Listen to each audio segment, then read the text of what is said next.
Bonjour, je vous souhaite la bienvenue. Je vous invite à lire un premier verset dans Actes chapitre 20, verset 27. L'apôtre Paul présente son bilan aux anciens ou responsables de l'Église d'Éphèse en leur disant: Je vous ai annoncé tout le plan de Dieu sans rien passer sous silence. Mais qui donc voudrait passer sous silence l'eschatologie? Certains chrétiens pensent que la meilleure façon de préserver l'unité de l'esprit consiste à éviter de parler d'eschatologie et s'abstenir de tout enseignement qui pourrait causer de la controverse. Mais cette réaction extrémiste est-elle une bonne façon d'enseigner tout le plan de Dieu? Est-ce la bonne façon de déterminer notre menu spirituel? Il y a des gens qui déprécient tout contenu doctrinal. Mais comme l'a si bien dit Timothy Keller, certains insistent pour dire que les doctrines ne sont pas importantes. Cette insistante est elle-même une doctrine.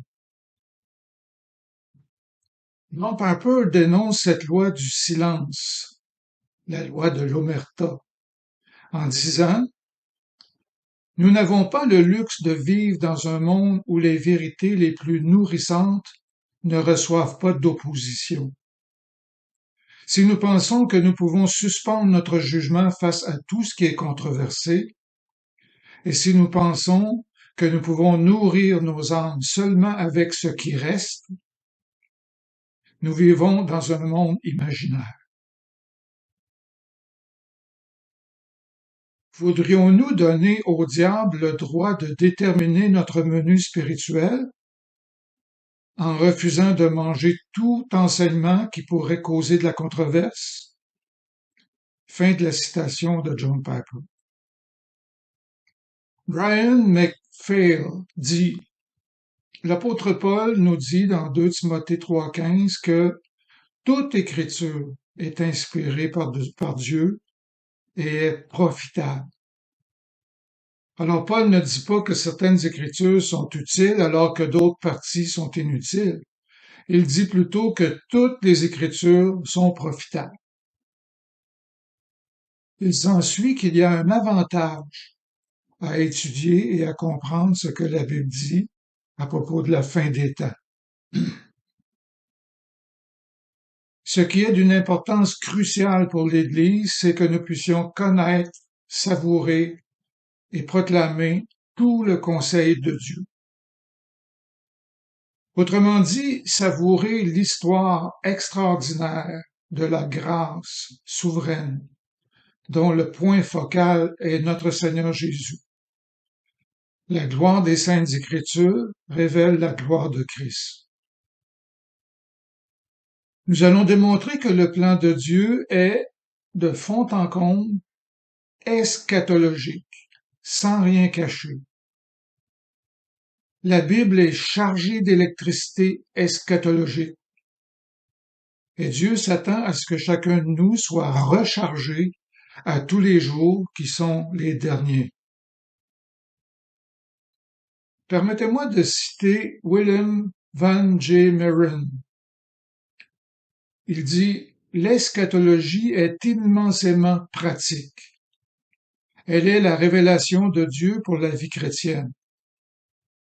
Dieu a révélé l'avenir à l'aide de métaphores, de visions et d'un langage d'accommodation.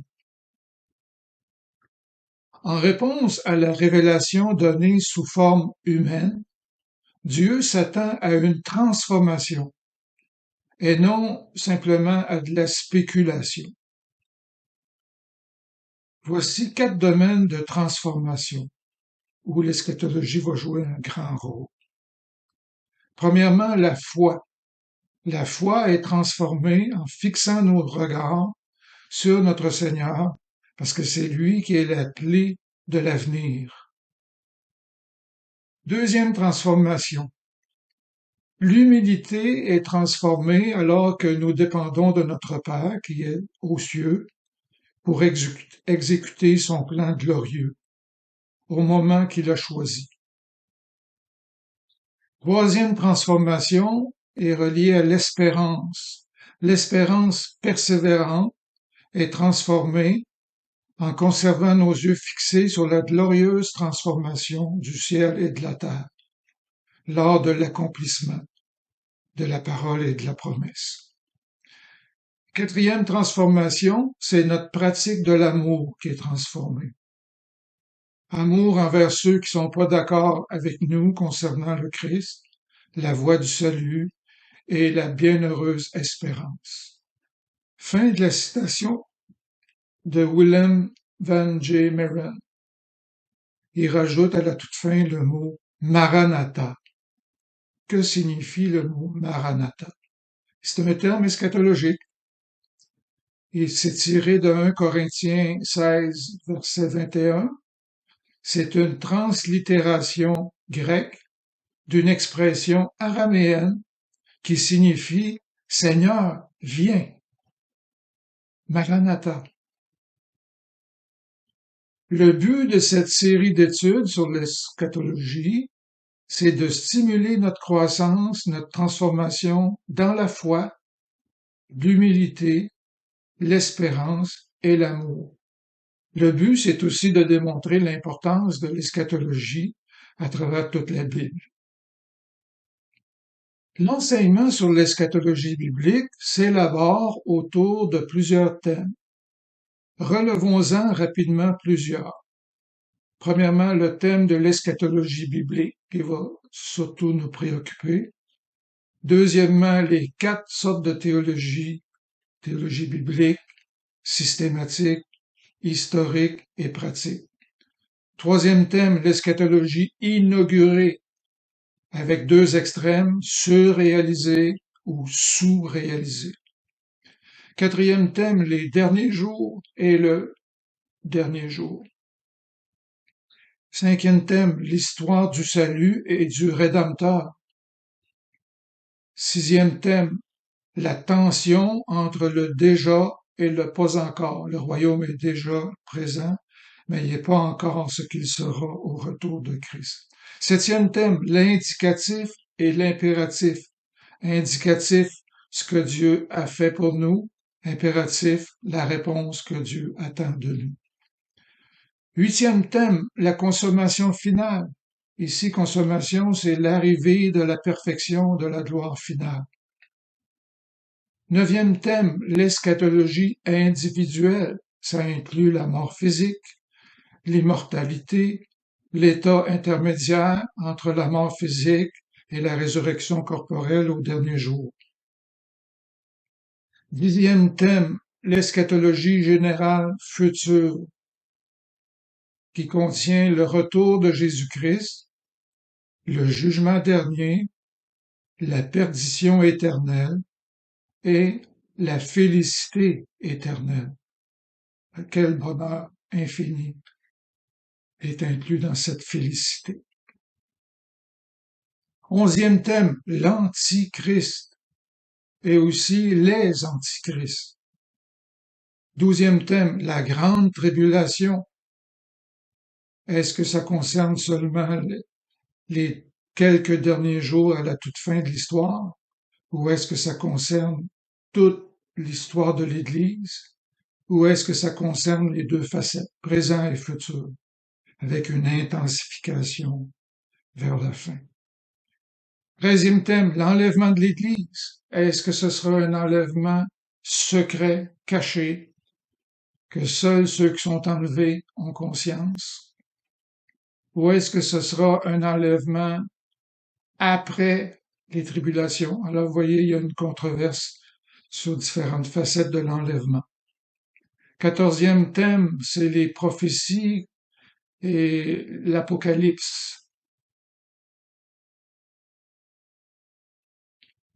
Alors, nous commençons le chapitre 1. On vient de terminer notre introduction. Nous allons voir maintenant différents points de vue sur le sens du mot eschatologie. L'eschatologie, c'est la doctrine de la fin des temps. Cette définition est vraie, mais incomplète. quelques précisions s'imposent. Alors, jetons un regard sur 4 façons de définir le mot eschatologie. On va voir le point de vue futuriste, ensuite le point de vue étymologique, ensuite le point de vue traditionnel, puis quatrièmement le point de vue de l'eschatologie inaugurée. Alors habituellement, les adeptes du premier point de vue, le point de vue futuriste, affirment que le mot eschatologie fait uniquement référence aux événements liés au retour de Jésus-Christ et à la toute fin de l'histoire. Quels sont ces événements futurs? On a mentionné une partie tantôt. L'enlèvement de l'Église, la grande tribulation, le rétablissement d'Israël, le millénium, c'est-à-dire le règne de 1000 ans, le jugement dernier, les nouveaux cieux et la nouvelle terre. Lorsque l'enlèvement occupe l'avant-scène, de fâcheux incidents peuvent causer tout un émoi dans certains milieux. Par exemple, un dénommé Edgar Whisenant était un ancien ingénieur de la NASA et un étudiant biblique. Il avait prédit, lui, que l'enlèvement de l'Église allait se produire en 1988, entre le 11 et le 13 septembre. Et oui, il a publié un premier livre à ce sujet, intitulé « 88 raisons pour lesquelles l'enlèvement doit avoir lieu en 1988 ».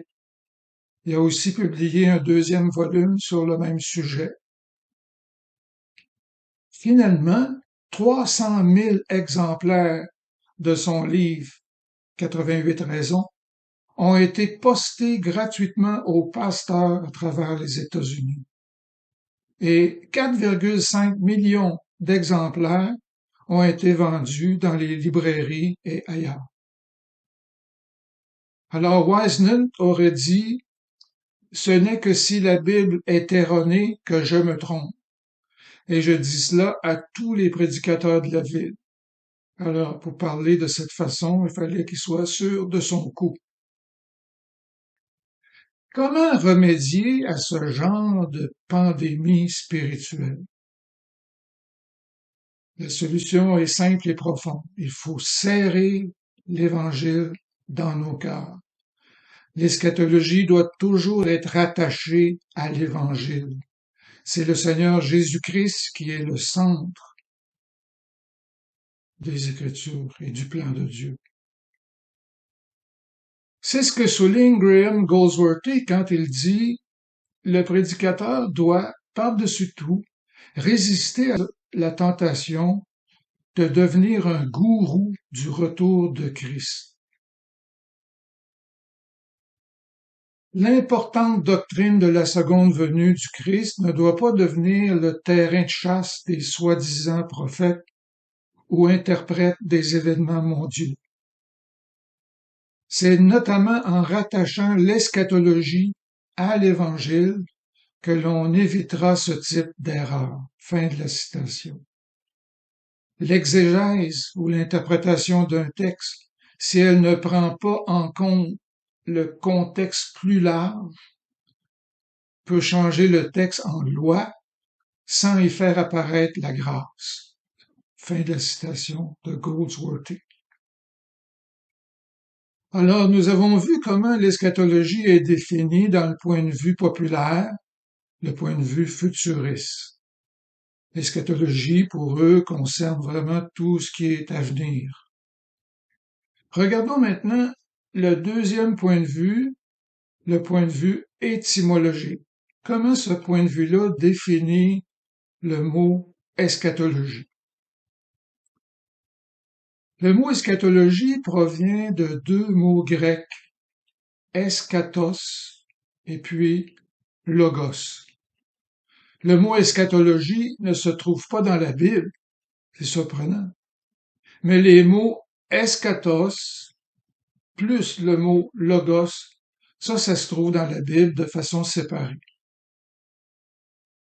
Alors le mot eschatos, tout seul, signifie les choses de la fin, les choses dernières, ce qui est final, ce qui est ultime, ce qui vient en dernier, le plus lointain. Ça, c'est le mot eschatos.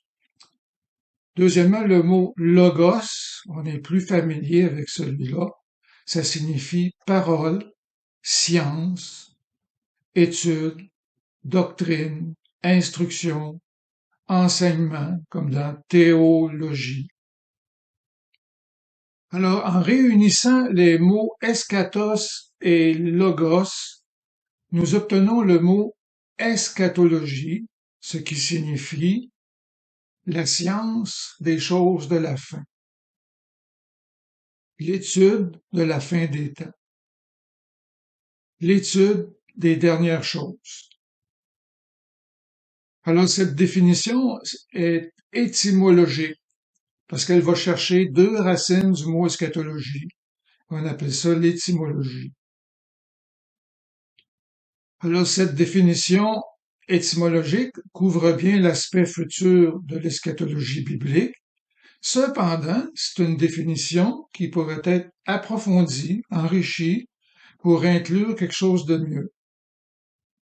Par exemple, inclure l'eschatologie de l'Ancien Testament jusqu'à la première venue de Christ. Les gens dans l'Ancien Testament espéraient en la venue du serviteur de l'Éternel, le Messie. Et à travers toute l'histoire du salut, on voit l'histoire de l'eschatologie en même temps. Et c'est un thème qui est développé dans la théologie biblique. On va faire référence souvent à la théologie biblique qui tient compte de l'histoire du salut. Nous verrons ainsi le cadre eschatologique de la Bible. Et oui, la Bible entière est entourée d'eschatologie. L'eschatologie est définie d'une manière trop étroite si nous nous limitons à son étymologie, logos, eschatos. Pour découvrir le sens d'un mot, il y a quelque chose de plus important que l'étymologie. Il est important de tenir compte de l'usage d'un mot. Comment on se sert de ce mot dans tel contexte? Comme le dit Donald Carson, l'usage d'un mot est bien plus important que l'étymologie pour déterminer le sens d'un mot. Se limiter à l'étymologie ou à l'origine d'un mot, ça peut mener à une erreur d'exégèse. Selon le docteur Andrew David Naselli, une erreur étymologique consiste à définir à tort un terme en fonction de son histoire ou de ses parties composées. Cette approche est aussi appelée erreur de racine. Que manque-t-il donc à ce point de vue étymologique? Eh bien, il manque le contexte biblique, assez souvent. Il manque les différents usages du mot eschatos dans les différents contextes. Il manque Jésus-Christ lui-même, qui est le dernier, le ho eschatos, le dernier Adam. L'Écriture ne déclare-t-elle pas le premier homme, Adam, devint un être vivant, doué de vie naturelle? Le dernier Adam est venu, lui, un être qui, animé par l'Esprit, communique la vie. 1 Corinthiens 15, 45.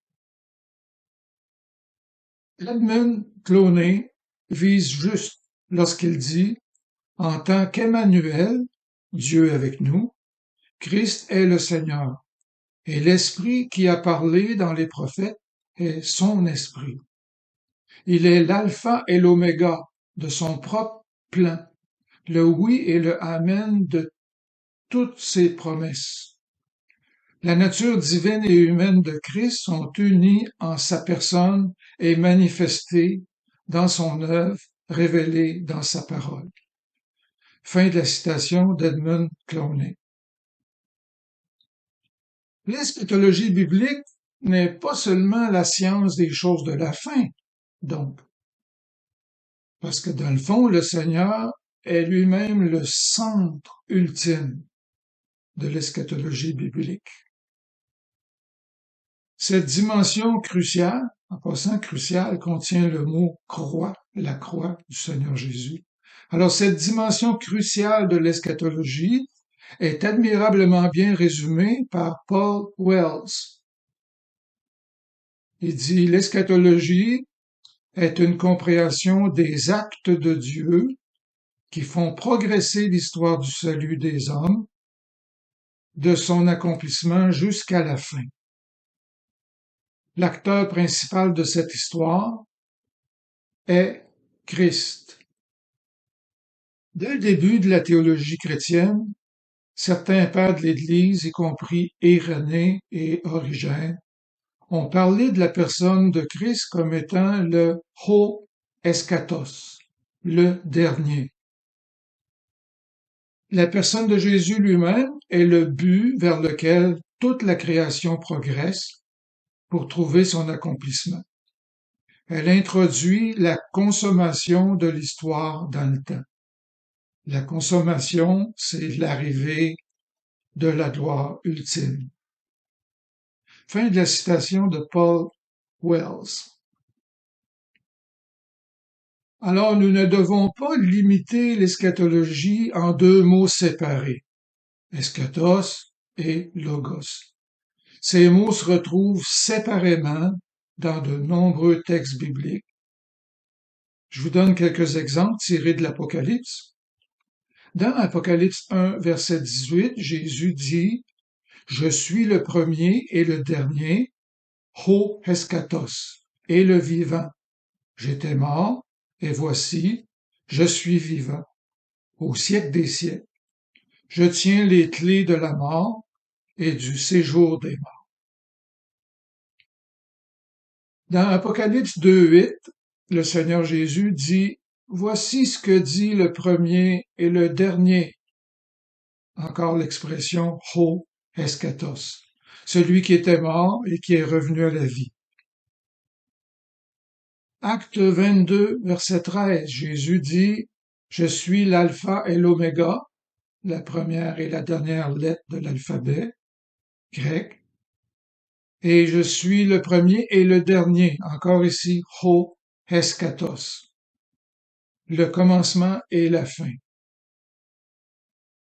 Graham Goldsworthy résume très bien cette perspective quand il dit « Christ est notre alpha et oméga, le premier et le dernier. » Ici, c'est eschatos. Ainsi, nous commençons avec Christ afin que nous puissions finir par être avec Christ.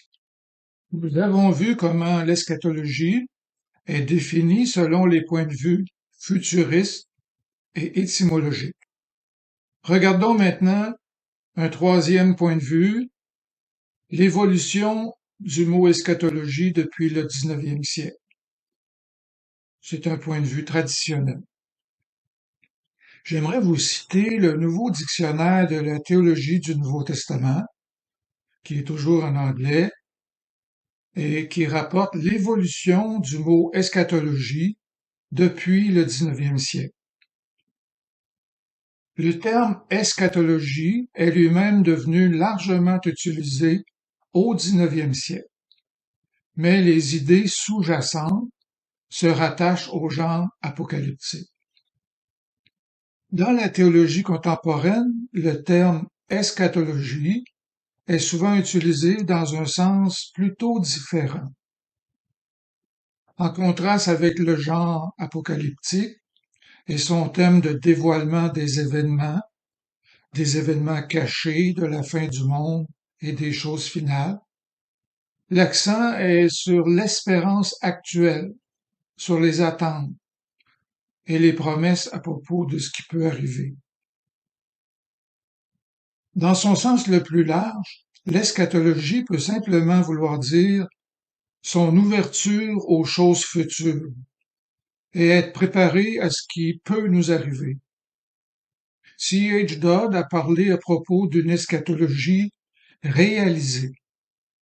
affirmant que certains passages de Paul, Jean et Hébreux transforment le littéralisme de l'imagerie apocalyptique et ces passages mettent l'accent sur les réalités nouvelles et présentes apportées par Christ. Que ce soit dans un sens plus large ou plus restreint, le concept d'eschatologie peut englober des affirmations sur la fin de l'histoire qui sont déjà accomplies par Christ. Ce concept peut aussi englober l'espérance future des chrétiens et la fin du monde. Fin de la citation du dictionnaire. Le mot eschatologie ne se trouve pas dans la Bible, mais traditionnellement, il désigne l'enseignement concernant la fin du monde, la seconde apparition de Christ, la résurrection des morts au dernier jour, le jugement dernier, l'âge à venir, le monde à venir, l'héritage du monde et la création des nouveaux cieux et de la nouvelle terre. Habituellement, l'eschatologie concerne les événements qui ne sont pas encore arrivés. La fin de la vie individuelle, la fin de l'âge, la fin du monde, la fin des temps. L'eschatologie traite aussi des choses positives de la fin. La résurrection des chrétiens au dernier jour, la destinée ultime, les nouveaux cieux et la nouvelle terre, la félicité ou le bonheur éternel, le renouvellement de toutes choses. Il vaut la peine de citer Greg Beale quand il dit « En fait, je soutiens que la définition de l'eschatologie devrait être affinée en tant que mouvement vers le règne de la nouvelle création. D'autres concepts eschatologiques associés étant compris comme des sous-catégories de l'idée principale. Bien sûr, il y a des passages dans le Nouveau Testament qui parlent de la consommation future. Consommation future, ici, ça veut dire l'arrivée de la gloire finale. Alors, il y a des passages du Nouveau Testament qui parlent de la consommation future de la période actuelle des derniers jours. C'est-à-dire qu'il y a encore des aspects de nombreuses prophéties de la fin des temps qui n'ont pas encore été accomplis, mais qui le seront lorsque Christ reviendra une deuxième fois. Et voici les exemples: la résurrection corporelle de tous les hommes, la destruction du cosmos actuel, la création d'un ciel et d'une nouvelle terre complètement nouveaux, le jugement final, le sabbat éternel. Fin de la citation de Greg Beale.